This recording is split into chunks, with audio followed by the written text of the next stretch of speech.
A billionaire CEO gets a call from a foreign number. "Hi, Dad, can you come get me, please?" Initially dismissing it as a mistake as he doesn't have any children, he freezes in shock at what the boy at the end of the line says next. Tristan Ellis sat at his desk, the soft hum of his office drowning out the noise of the city below. The room was immaculate, much like the man himself, every detail carefully curated to project power and success. The polished glass desk, the leather armchair, the floor-to-ceiling windows offering a panoramic view of the skyline, all screamed one thing: untouchable. Tristan glanced at his watch. It was almost 9, but the time didn't faze him.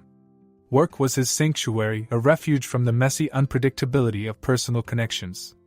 People were liabilities, distractions, and sometimes betrayals. Business, on the other hand, was clean. Profits, contracts, mergers, those were things he could control. His phone buzzed, pulling him from his thoughts. The screen lit up with an unfamiliar number. Foreign, from the looks of it. Tristan frowned. Probably a telemarketer or another international partner who couldn't grasp the concept of time zones. He let it ring, waiting for it to go to voicemail, but something nagged at him. A flicker of curiosity, maybe, or the simple fact that he hated unanswered calls. He picked up. "Hello?" His tone was curt, his patience already thin. There was a pause, long enough for Tristan to consider hanging up. Then, a soft, hesitant voice broke the silence. "Hi, Dad." Tristan froze. His grip tightened around the phone as he leaned back in his chair, his mind scrambling for context. Wrong number, clearly. He didn't have a son. He would have known. He would have. "Can you come get me, please?" The boy's voice cracked, a mixture of hope and exhaustion threading through the words. "This has to be a mistake," Tristan said, his voice firm, though his stomach twisted uneasily. "I don't know who you think I am, but I'm not." "You're Tristan Ellis," the boy interrupted, the words tumbling out quickly, almost like he was afraid Tristan might hang up. "You're my dad. My mom told me." Tristan's breath caught. His name. How could this child know his name? His mind raced, jumping to plausible explanations. A scam? A coincidence? But no, the boy sounded too earnest, too desperate. "What's your name?" Tristan asked, his tone sharper than he intended. "Leo," the boy answered. "Leo Santos. My mom's name was Helena Santos." "You," he hesitated, as though the next words weighed heavily on him. "You knew her." The name hit Tristan like a punch to the gut. Helena. He hadn't thought about her in years, hadn't let himself. She'd been a fleeting moment in his carefully compartmentalized life, a passionate affair with a woman who had made him feel something dangerously close to vulnerability. But they'd ended things cleanly, or so he thought. Tristan stood, pacing to the window as his mind tried to process the sudden flood of emotions. The city lights blurred as he stared out, his reflection cold and unyielding in the glass. This doesn't make any sense," he said, his voice low. "Why are you calling me now?" "My mom." Leo's voice cracked again, softer this time. "She died. A few months ago. She got sick, and we didn't have enough. She told me you'd help me if I ever needed you. I didn't know who else to call." Tristan's throat tightened. He didn't know how to respond. The boy's words were raw, his pain unmistakable. For a moment, Tristan considered the possibility, no, the likelihood, that this was all some elaborate ruse. But something in Leo's voice, the trembling mix of fear and courage, made it hard to dismiss outright. "Where are you?" Tristan asked, his words coming out harsher than he intended. "I'm in Porto Alegre," Leo replied. "In Brazil. I've been staying at a shelter, but they said I can't stay much longer." Tristan ran a hand through his hair, his frustration mounting. This was absurd. He didn't have a son. He couldn't have a son. He would have known, Helena would have told him. Wouldn't she? "Listen, kid," Tristan said, his voice clipped. "I don't know what kind of game you're playing, but it's not a game." Leo cut him off, his voice rising. "I didn't want to call you, okay? Mom told me you wouldn't want me. She said you'd probably pretend I didn't exist. But I didn't have a choice. I don't have anyone else." The words struck a nerve Tristan didn't even realize he had. For a moment, there was silence on both ends of the line, the weight of Leo's outburst hanging between them. Tristan took a slow, measured breath. "How do you know my name?" he asked, his voice quieter now, almost hesitant. "My mom had pictures," Leo said, his tone softer but no less insistent. "Of you? Of the two of you together. She kept them in a box under her bed. She told me about you when I was little, but I didn't think I'd ever have to. I didn't think I'd ever need to call." Tristan's chest tightened, his mind flashing back to Helena's warm smile, her laugh, the way she'd made him feel human in a way few people ever had. He remembered her quiet strength, her refusal to rely on him for anything. She'd always insisted on standing on her own. And now she was gone. Tristan started, but the words failed him. He didn't know what to say, what to think. This was too much, too sudden, too impossible. "Please," Leo said, his voice breaking again. "If you're not my dad, I'm sorry. But if you are, I need you. Just this once." The line went silent after that, save for the faint sound of Leo's breathing. Tristan stood there, staring out at the city, his mind a storm of conflicting thoughts and emotions. I'll call you back," he said finally, his voice barely above a whisper. He hung up before Leo could respond, the weight of the conversation settling over him like a lead blanket. For the first time in years, Tristan felt utterly lost. Tristan sat in the silence of his penthouse, staring at the sleek phone on his desk as if it might spring to life again. The boy's voice echoed in his mind, replaying the words that had burrowed under his skin. "She told me you'd help me if I ever needed you." His hand hovered over the phone for a moment before he snatched it up and dialed his assistant. "Angela, I need you to trace a number," he said brusquely, rattling off the digits Leo had called from. Angela didn't ask questions, she never did. That's why Tristan valued her. She was efficient, loyal, and as close to a confidant as he allowed anyone to be. "I'll get on it right away," she replied, her voice calm as ever. Tristan ended the call and slumped back in his chair, rubbing his temples. His mind was a battlefield of conflicting thoughts. Logic told him this was absurd. A scam. A coincidence. But another part of him, a quieter, unwelcome part, whispered that it wasn't impossible. The boy knew too much, his name, Helena's name, even details about their time together. Helena. Her face came back to him unbidden, the way her auburn hair would catch the light, her quick smile that had always seemed to carry a trace of sadness. He'd met her during a business trip to South America almost 11 years ago. She had been working as a translator at a conference he attended, and they'd hit it off instantly. Tristan had been drawn to her warmth, her wit, and the way she seemed unimpressed by his wealth and power. For once, he wasn't. Tristan Ellis, billionaire CEO. To Helena, he was just a man, a flawed one at that. They'd spent a few passionate weeks together, but when the trip ended, so had their affair. Helena had been clear about her boundaries.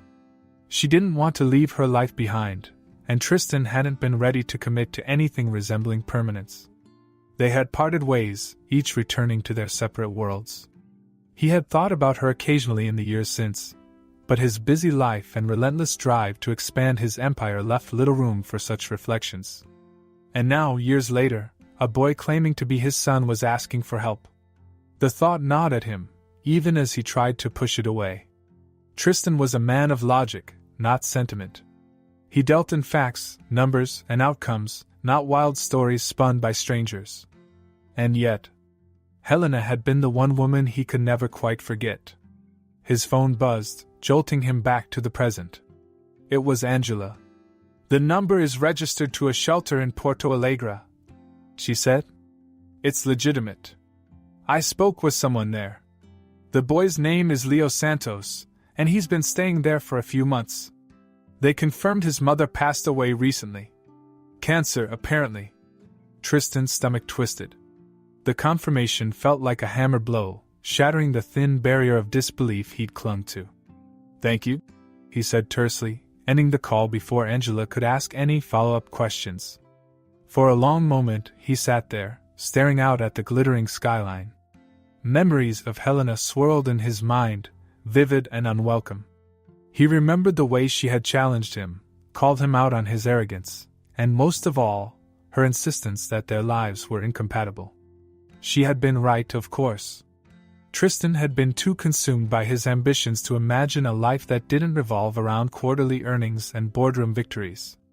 But had she really kept something like this from him? It didn't seem like her. Helena had always been honest, even when the truth was uncomfortable. If she'd known she was pregnant, surely she would have told him. Wouldn't she? Tristan shook his head, trying to clear the fog of doubt. This didn't add up. It couldn't. And yet the boy's voice, his desperation, lingered in Tristan's mind. He stood abruptly, grabbing his coat. He needed answers, and there was only one way to get them. Tristan paced the expansive living room of his penthouse, the lights of the city sprawling beneath him. He had spent the past hour scouring his memory for anything, any sign, any clue that might lend credence to Leo's story. His mind kept circling back to Helena, to their last conversation before he left Porto Alegre. "I won't ask for anything," she had said, her voice steady but tinged with sadness. "You have your world, and I have mine. Let's not make this harder than it has to be." At the time, Tristan had admired her strength, her refusal to cling to a relationship that had no future. But now he wondered if her independence had kept her from reaching out when she needed to.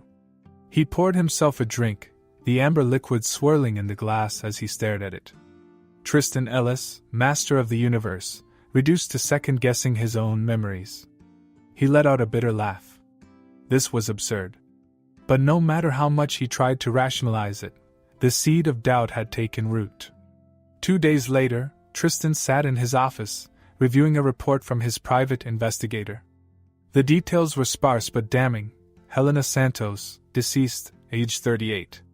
Survived by one son, Leo Santos, age 10. The investigator had included a photo of the boy, taken outside the shelter. Tristan stared at the image, his chest tightening. The boy was thin, his clothes worn and slightly too big, but his eyes were strikingly familiar. They had the same sharp intensity Tristan saw in the mirror every morning. He felt a pang of something he couldn't quite identify, guilt, maybe, or the faint stirrings of responsibility.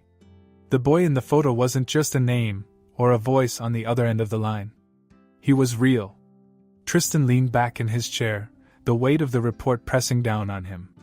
He was a man who thrived on certainty, on having all the facts and using them to make calculated decisions. But this situation defied logic. It wasn't a deal to be negotiated or a problem to be solved with money. It was messy, personal, and utterly foreign to him. And yet, he couldn't ignore it. He closed the report, his decision made. He didn't know what he would find when he met Leo, but he couldn't walk away without knowing the truth. Tristan sat in his office late into the evening, the photo of Leo still open on his desk. His mind churned with questions, doubts, and the faint but persistent tug of responsibility. He had spent his entire life compartmentalizing his emotions, sealing them away behind an impenetrable wall of ambition. But now, staring at the boy who might be his son, those walls were beginning to crack. The faint buzz of his phone broke the silence. He glanced at the screen. The same number. For a moment, he considered letting it go to voicemail. But something, curiosity, guilt, or maybe the faintest hint of duty, compelled him to answer. He raised the phone to his ear. "Hello?" "Hi," came the small voice on the other end. "It's me again. Leo." Tristan's grip on the phone tightened. He didn't speak, unsure of what to say, and Leo seemed to take his silence as an invitation to continue. "I didn't think you'd answer," Leo admitted. His voice was calm, but there was a weight behind it, a maturity that didn't belong to a child. I didn't know who else to call." Tristan exhaled slowly. "You shouldn't be calling me," he said, his voice firm but not unkind. He stopped himself, the words catching in his throat. I'm not your father. Leo's response was quiet but unwavering. You are. My mom told me. She told me about you, about how you used to laugh at her bad jokes and how you always smelled like that fancy cologne. Tristan froze. The memory hit him like a freight train.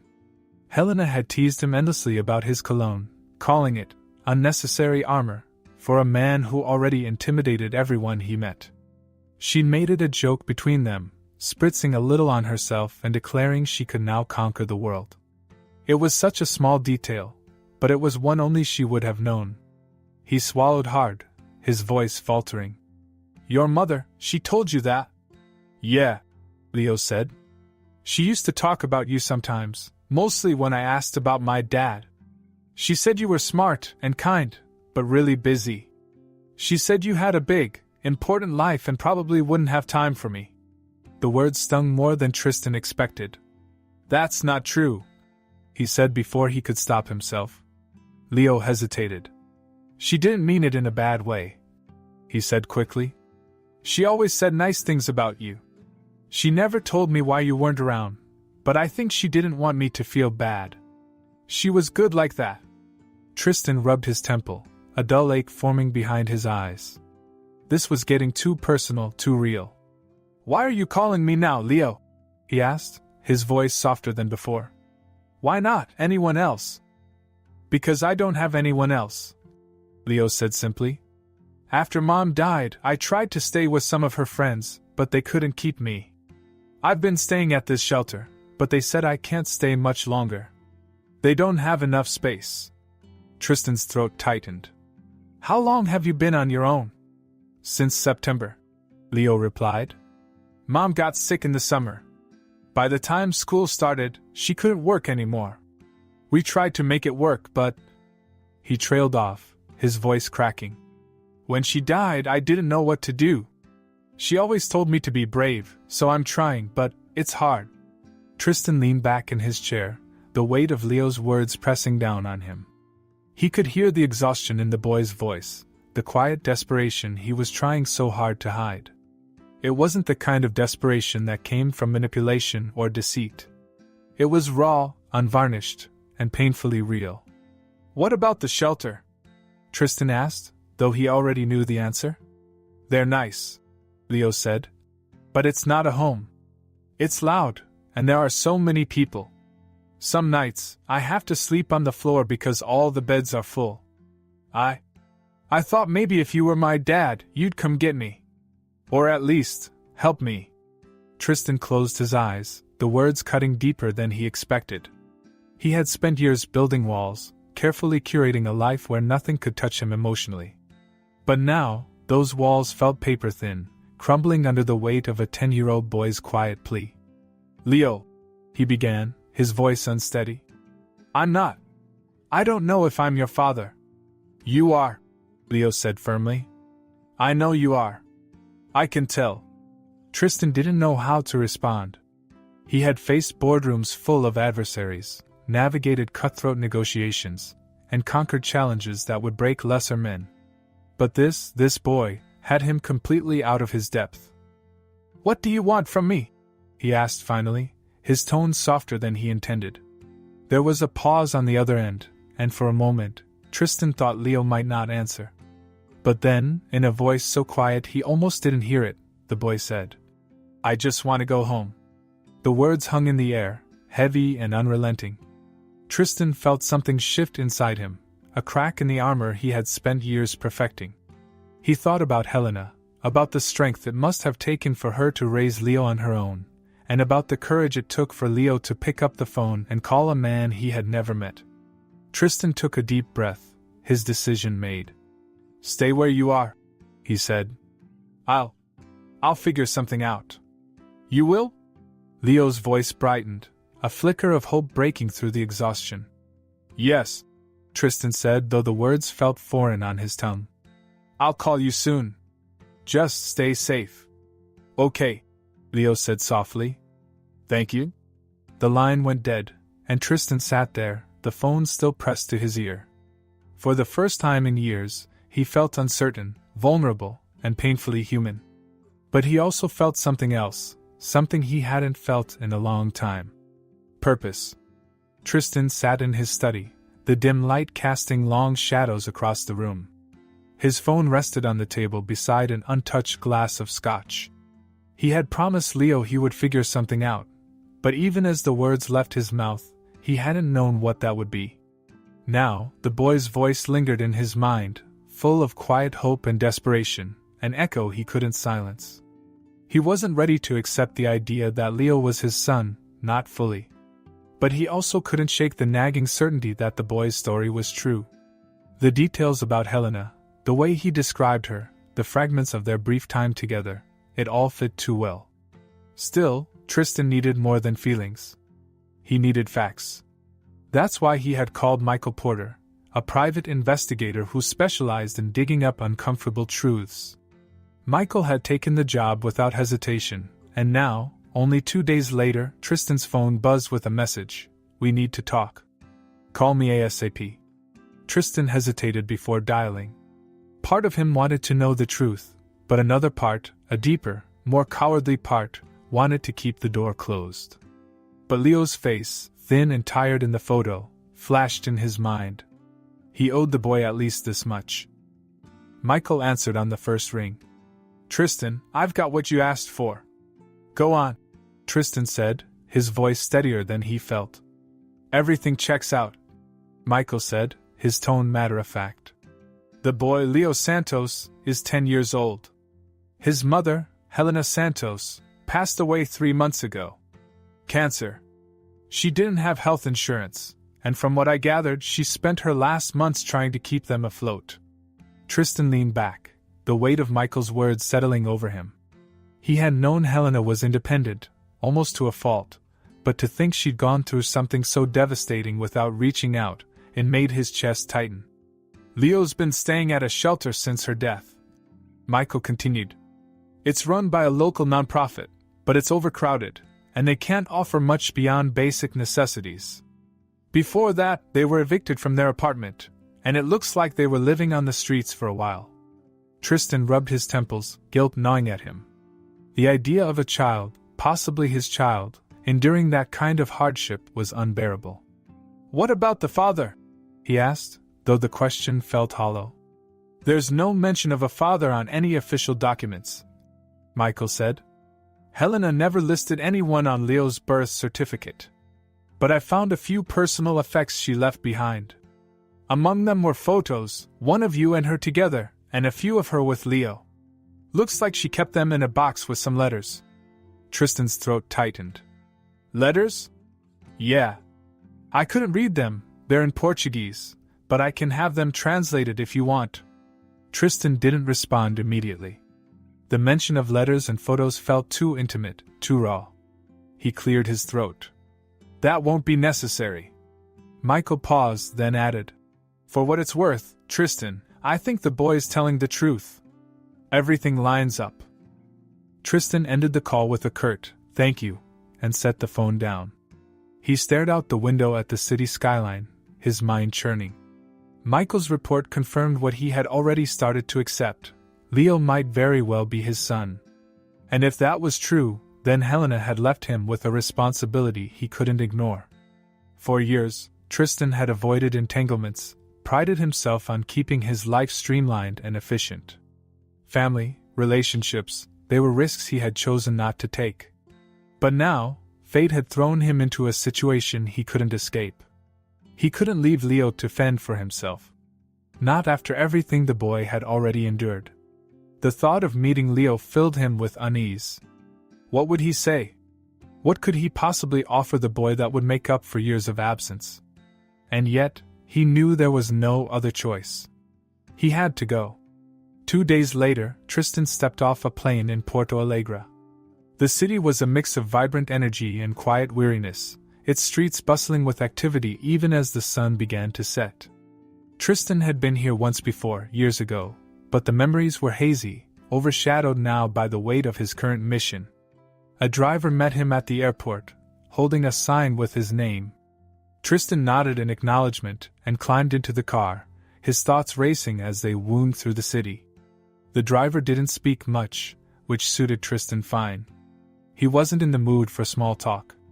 When they arrived at the shelter, Tristan hesitated before stepping out of the car. The building was modest, its walls worn but clean, a small sign above the entrance identifying it as a place of refuge. Tristan took a deep breath, steeling himself for what lay ahead, and pushed open the door. Inside, the air was filled with the quiet hum of activity. Volunteers moved about, distributing meals and helping residents settle in for the night. Tristan's presence drew a few curious glances, but most people were too preoccupied to pay him much attention. A woman approached him, her expression kind but cautious. "Can I help you? I'm here to see Leo Santos," Tristan said, his voice steady despite the unease curling in his stomach. The woman's eyes softened. "Leo? Of course. He's in the back. I'll take you to him." Tristan followed her through the shelter, past rows of bunk beds and groups of children playing quietly with donated toys. The place was orderly, but it was clear they were operating beyond capacity. Beds were crammed together, and the air was thick with the faint smell of disinfectant, and too many people in too small a space. Finally, they stopped in front of a small, dimly lit room. The woman knocked gently on the door before pushing it open.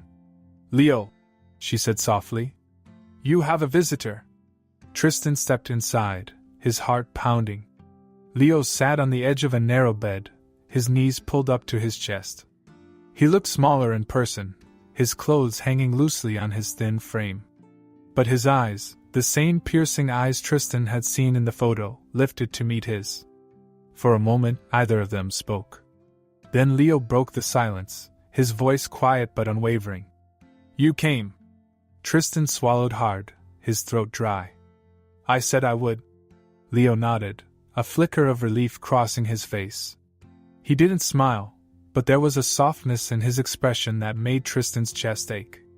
"I had to see for myself," Tristan said, his voice low. "To know if you're really I am," Leo said simply, cutting him off. There was no anger in his tone, just quiet certainty. "You're my dad." Tristan didn't know what to say. He had spent his life commanding rooms, bending entire industries to his will, but here, in front of this boy, he felt completely unprepared. "Let's talk," he said finally, gesturing to the small table in the corner. Leo nodded and followed him over, his movements careful and deliberate. As they sat across from each other, Tristan realized this was only the beginning. He had come searching for the truth, and now that he had found it, he wasn't sure what to do with it. But one thing was clear, he couldn't walk away. The silence between them was heavy, but not entirely uncomfortable. Tristan watched Leo from across the small table, his hands folded loosely in front of him. The boy's face was pale, his cheeks hollow, but there was something in his gaze, a quiet determination, that made him seem older than his years. Tristan had prepared himself for this moment during the long flight, rehearsing questions, explanations, and even apologies, but none of it seemed adequate now. What could he possibly say to a boy who had been forced to grow up too quickly, to fend for himself in a world that had offered him so little? Leo broke the silence first. "You don't look like I thought you would." Tristan blinked, caught off guard. "What did you think I'd look like?" Leo shrugged, his thin shoulders lifting slightly. "I don't know. Bigger, maybe. Meaner." Despite himself, Tristan let out a short laugh, the sound foreign even to his own ears. "Well, I guess I should be flattered that I'm not as scary as you imagine." Leo gave a small smile, but it didn't quite reach his eyes. He glanced down at his hands, fidgeting with a loose thread on his sleeve.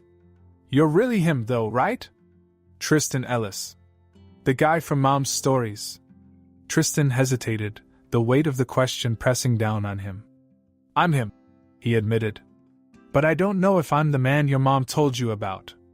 Leo nodded slowly, as if processing the answer.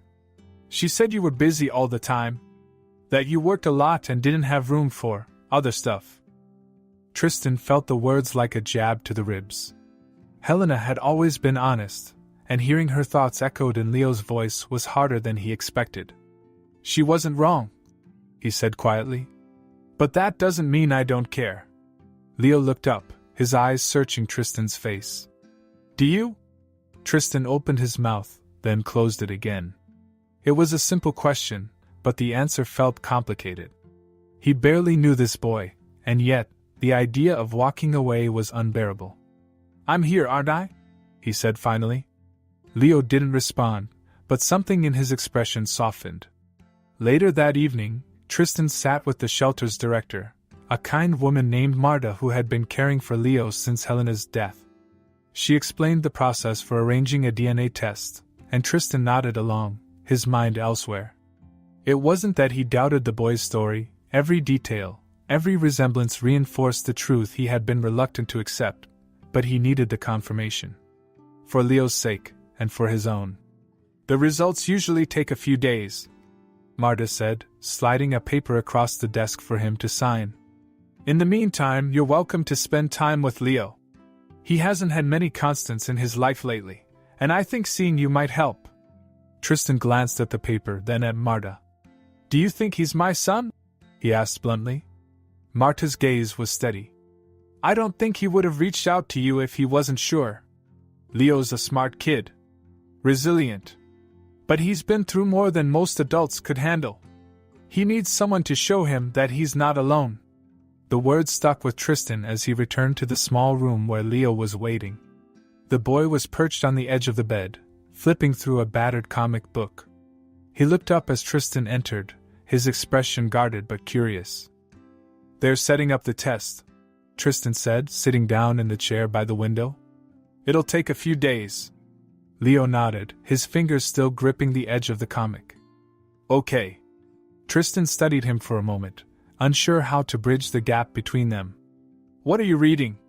Leo held up the comic, the cover worn and faded. It's old. They have a box of them here. I like the superhero ones. Yeah? Tristan said, leaning forward slightly.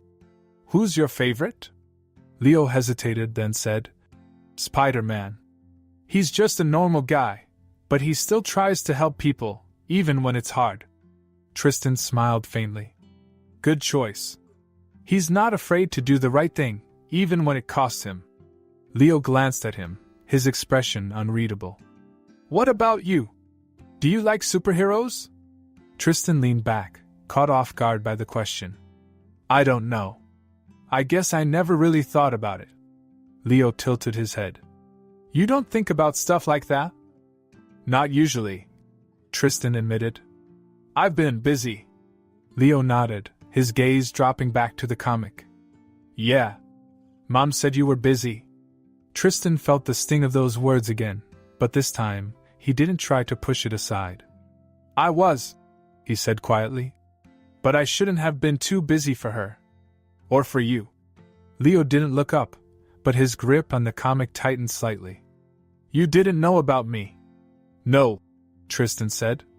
I didn't. But if I had, I would have. He stopped, the words catching in his throat. What would he have done? Could he honestly say he would have stepped up, changed his life, and been there for a son he hadn't planned for? The thought was almost too big to comprehend. Leo finally looked at him, his expression cautious but open. You're here now. Tristan nodded. I am. The next few days passed in a blur. Tristan spent his time getting to know Leo, each moment filled with small, awkward attempts to connect. They played a few games of cards in the common area, and Tristan learned that Leo was surprisingly sharp, his quick thinking often catching Tristan off guard.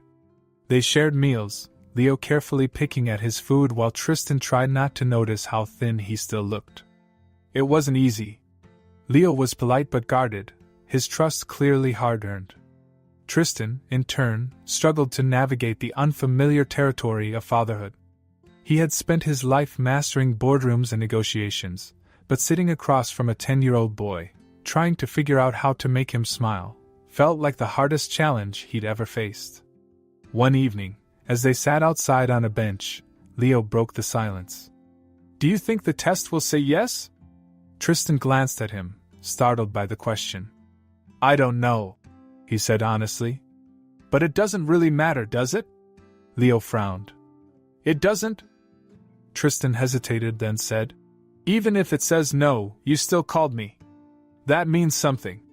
Leo looked down at his hands, his voice barely above a whisper. "I just didn't want to feel alone anymore." Tristan's chest tightened. He reached out, resting a hand on Leo's shoulder. "You're not," he said firmly. "Not anymore." For the first time since they met, Leo looked up at him with something that resembled hope. It wasn't much, but it was enough. The days passed slowly, each one pulling Tristan and Leo a little closer to the inevitable truth. While they waited for the DNA results, they spent more time together, cautiously peeling back the layers of formality and mistrust. Tristan still felt like a visitor in this boy's life, a man playing catch-up on 10 years of absence, but he was beginning to understand the resilience and quiet strength that defined Leo. One evening, after a particularly quiet dinner, Leo spoke up, breaking the stillness between them. "Do you want to know about her?" he asked, his voice tentative. Tristan paused, caught off guard. "About your mom?" Leo nodded, fidgeting with the edge of his sleeve. "I just thought, maybe you'd want to know. She talked about you sometimes." Tristan set down his fork, his chest tightening.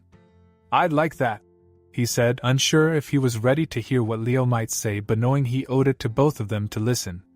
Leo leaned back in his chair, his gaze distant as he started to speak.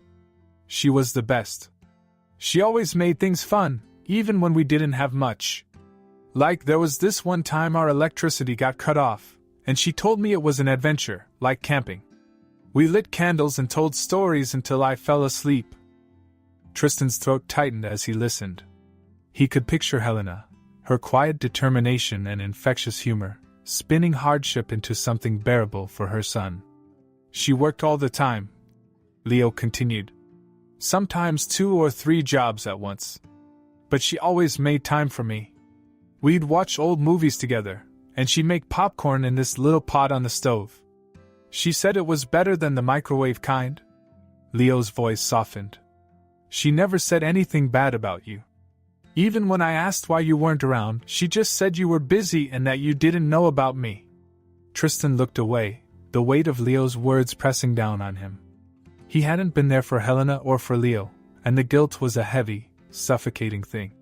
He had thought he'd left that part of his life behind, but now it felt as though he had failed them both in ways he couldn't even fully grasp. "Did she ever try to contact me?" he asked, his voice quieter than he intended. Leo shook his head. "I don't think so. She said you had your own life, and she didn't want to mess it up." Tristan closed his eyes, a pang of regret slicing through him. Helena's pride and independence had been 2 of the things he admired most about her, but now they felt like a barrier that had kept him from knowing the truth until it was almost too late. He turned back to Leo, forcing himself to meet the boy's eyes. "She was a remarkable woman," he said, his voice steady despite the storm of emotions inside him. "I'm sorry I wasn't there for her. For you." Leo didn't say anything for a moment, but his expression softened. "She didn't blame you. She always said I got my stubbornness from you, though." Tristan couldn't help but smile, though it was tinged with sadness. She might have been right about that. The call from the lab came the next morning. Tristan had been sitting by the window in the shelter's small common room, staring out at the street below, when his phone buzzed. He answered quickly, his heart pounding in his chest. "Mr. Ellis?" the voice on the other end said. "We have the results from the DNA test." Tristan gripped the phone tighter. "And? There's a 99.9% probability that you are the biological father of Leo Santos." The words hit him like a tidal wave, simultaneously clarifying and overwhelming. He ended the call with a curt thank you, setting the phone down on the table in front of him. For a moment, he just sat there, staring at it, the reality of the situation sinking in. Leo was his son. There was no longer any room for doubt or denial. The boy sitting in the next room, thin and wary and brave beyond his years, was his responsibility in every way that mattered. Tristan leaned forward, resting his head in his hands. The confirmation didn't just bring clarity, it brought a crushing sense of failure. He had been absent for 10 years, oblivious to the existence of a child who had struggled and suffered without him. How could he possibly make up for that? But alongside the fear and guilt, there was something else, something quieter but no less powerful. Determination. He had spent his life conquering challenges, building empires, and proving his worth in boardrooms around the world. Now, he had to prove himself as something more. A father. He stood, his resolve hardening with each step as he made his way to Leo's room. The boy was sitting on the bed, a small puzzle spread out in front of him. He looked up as Tristan entered, his expression curious but guarded. Tristan sat down in the chair across from him, taking a deep breath. "I got the results," he said, his voice steady. Leo straightened slightly, his hands stilling over the puzzle pieces. "And?" Tristan met his eyes, the words coming easily despite the weight behind them. "You're my son." Leo's face remained unreadable for a moment, his gaze locked on Tristan's. Then, slowly, a flicker of something, relief, maybe, or hope, crossed his features. "So what now?" he asked quietly. Tristan leaned forward, his elbows resting on his knees. "Now I make things right," he said firmly. "Whatever that takes." Leo nodded, his expression softening. "Okay." For the first time since their meeting, Tristan felt a sense of clarity. The path ahead wasn't going to be easy, but for the first time in his life, he was ready to face it. Not as a CEO, not as a businessman, but as a father.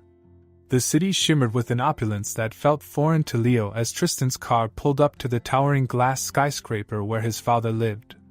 Leo sat quietly in the back seat, his fingers fidgeting with the frayed hem of his shirt. His wide eyes scanned the streets, filled with people who moved briskly, dressed in suits and carrying leather briefcases.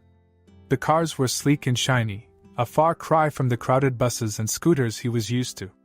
Tristan stole a glance at Leo, noticing how the boy pressed himself against the window, his awe barely masked by his stoic expression. He felt a pang of guilt as he realized how different their worlds had been. This was supposed to be a fresh start, but already, he could see the gap between them. "Welcome home," Tristan said as they stepped into the sleek, marble-floored lobby. His voice was steady, but he wasn't sure who he was trying to reassure, Leo or himself. Leo didn't respond. His eyes darted around, taking in the grandeur of the space.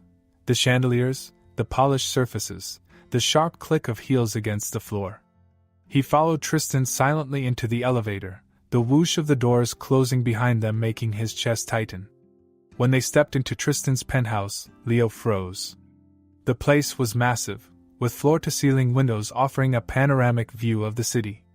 The furniture was modern, minimalist, and impeccably arranged, as though no one actually lived there.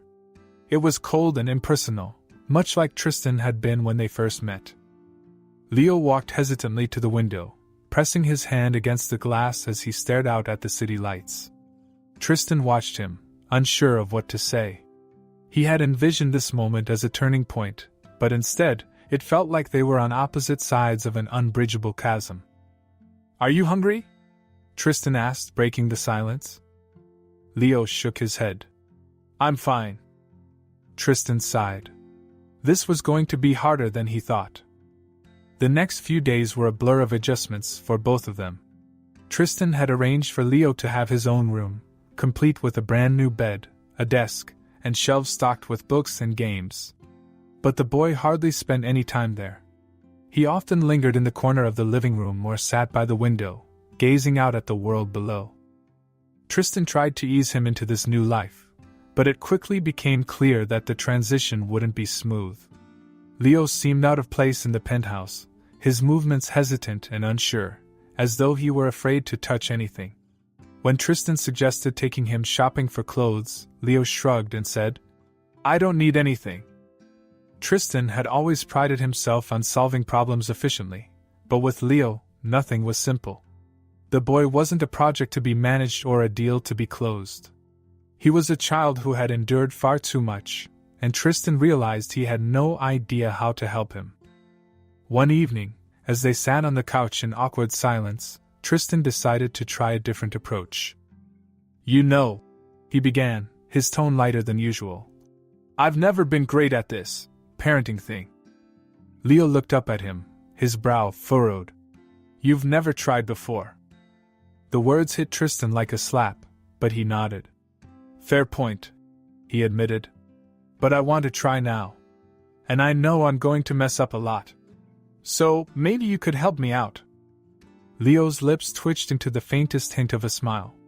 You're asking me to teach you how to be a dad? Tristan chuckled, the sound easing some of the tension between them. Something like that. Leo nodded slowly, as though considering the offer. Okay, he said. But no weird dad jokes. Tristan laughed, the sound surprising both of them. Deal. As the days turned into weeks, Tristan began to find a rhythm. He started coming home earlier from work, carving out time to spend with Leo. At first, the boy seemed suspicious of the change, but gradually, he began to open up. They played board games together, watched movies, and even ventured out to the park, where Leo discovered an unexpected love for skateboarding. Tristan, in turn, found himself changing in ways he hadn't anticipated. For years, his life had revolved around his work, endless meetings, high-stakes negotiations, and a relentless drive for success. But now, he found himself looking forward to evenings spent with Leo, to the boy's sharp wit and quiet wisdom. It was as though Leo was teaching him how to slow down, to notice the small things he had overlooked for so long. But their journey wasn't without its challenges. Leo still struggled to trust Tristan fully, and Tristan often felt the weight of his new responsibilities pressing down on him. There were moments when they clashed, when Tristan's instinct to fix things collided with Leo's need for independence. One night, after an argument about a missed dinner, Leo blurted out, "You don't get it! You can't just show up now and expect everything to be okay."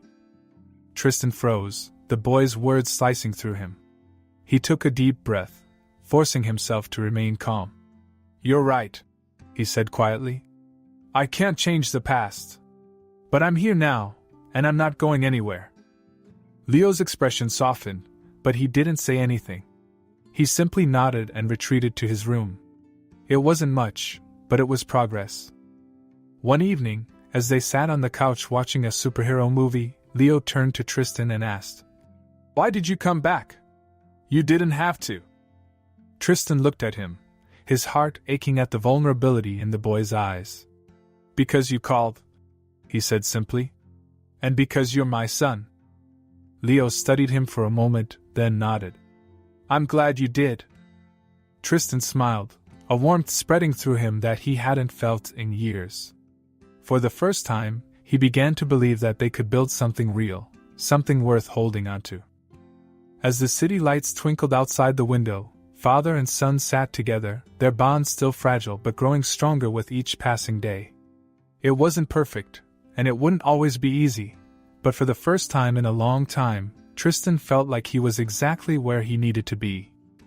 Tristan had started to find a rhythm in his new life with Leo, but the balance was fragile. His business demanded attention, and the habits of a lifetime weren't easy to break. Despite his best intentions, there were nights when he stayed too late at the office or answered one too many emails during their time together. He convinced himself it was temporary, that once he caught up on his workload, he'd be more present. But deep down, he knew it wasn't sustainable. The breaking point came on a cold Tuesday morning. Tristan was preparing for a high-stakes meeting that could decide the future of a major merger. His phone buzzed, and he glanced at it, expecting another email. Instead, it was the school nurse calling. "Mr. Ellis, this is from Leo's school. He's not feeling well and has been complaining of chest pain. We think it's best to take him to the hospital, just to be safe." Tristan's heart dropped. "I'm on my way," he said, already grabbing his coat. The meeting, the emails, none of it mattered anymore. When he arrived at the hospital, Leo was sitting on the edge of a bed, looking small and pale under the fluorescent lights. A nurse was taking his blood pressure, and he gave Tristan a tired wave. "They said it's probably nothing," Leo said, his voice thin. "Just stress or something." Tristan knelt in front of him, his hands resting gently on the boy's knees. "We're going to make sure," he said firmly. Whatever it is, I'm here. The test came back clear, no heart issues, just anxiety. But the scare lingered in Tristan's mind long after they left the hospital. That night, as Leo slept, Tristan sat in his office, staring at his reflection in the dark window. He thought about Helena, about her relentless effort to protect Leo from the hardships of life, even as she struggled herself. He realized he was at a crossroads. He could continue to juggle his career and his new role as a father, or he could make the choice Helena hadn't had the luxury to make. The next morning, Tristan made a call to his board of directors. By the end of the week, he had announced his decision to step back from his position as CEO. The move shocked the business world, but for Tristan, it wasn't a loss. It was a gain, time, focus, and the chance to be the father Leo deserved. Adjusting to his new life wasn't easy. Tristan found himself at loose ends without the constant demands of his company. But Leo became his anchor, pulling him into a world he had long ignored. They spent their days exploring the city, building Lego sets, and trying new recipes in the kitchen, though their attempts often ended in laughter and burnt edges. One evening, as they sat on the couch, Leo turned to Tristan, a thoughtful expression on his face. "Do you think Mom would be proud of us?" Tristan's chest tightened at the question. He took a deep breath before answering. "I think she'd be very proud of you," he said. "And I hope she'd be proud of me, too." Leo nodded, his gaze distant. "She used to talk about helping other people. She said we should always try to give back, no matter how little we had." Tristan considered the boy's words, a spark of an idea forming in his mind.